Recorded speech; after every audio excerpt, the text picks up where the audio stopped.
دویمه ډله چې په دې خطه کې اوسېږي پنجپیریان په نامه.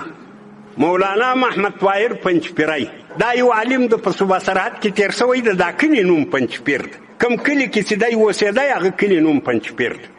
دا مولانا طاهر یو عالم و، د قرآن ترجمه یې کوله. طالبانو ملایان به ورته کښېناستو، څه تفردات لري.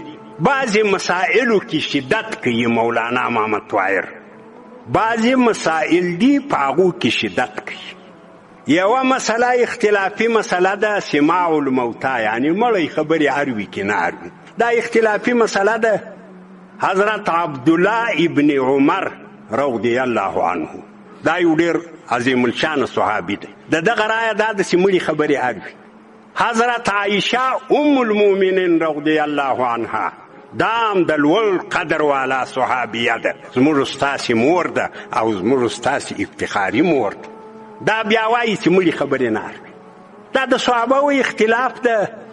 په دې کې داسې ورګډېدل په کار نه ده چې سړی بیخي د اعلی علم ته پرېږدي. پنجپیریانو رایه دا ده چې مړي خبرې نه اروي. خیر له دوی سره به خپل دلایل وي، داسې هم نه ده چې سړی پرتوګ ورسره راپورته کړي چې نو ولې یې نه اروي. خو د عایشې رضی الله عنها لارې اخیستې ده. نو توسل بالذوات الفاضله، یو نیک سړی چې نیکۍ یې یقیني وي حالات یې وسیله ګرځولی سای که نه سای ګرځولی.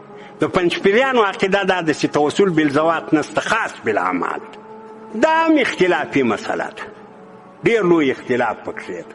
دا علمي اختلافات دي، داسې نه دي چې سړی یو مخلقیتې باس لکه شیګان، داسې نه دي، لکه خوارج، داسې نه دي. علمي اختلاف ته خیر دی پر یوه خبر زور اچولی ده، ټینګ سوي دي پر یوه. نور هم څه فرعي مسایل چې حسابل سوي دي په 14 مسلو کې څه اختلافات لري.